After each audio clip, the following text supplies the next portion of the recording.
egesa ez da, oso ezberdina delako eta ez duelako beste hizkuntzaren antzik.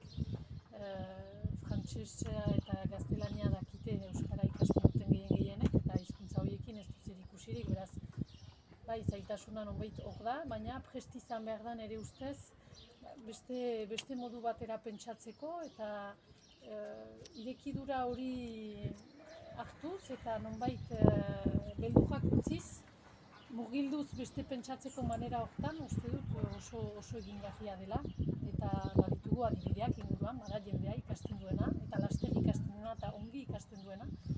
Beraz, gero zailtasuna izan daiteke inguruan jendea atxematea ere, erabiltzeko.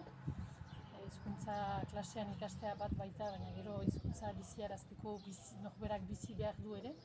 Orduan hori bai dela zailtasuna, baina ez da euskara, ez da hizkuntzaren zailtasuna, da gehiago zailtasun sozio-politiko, demografikoa edo ez da.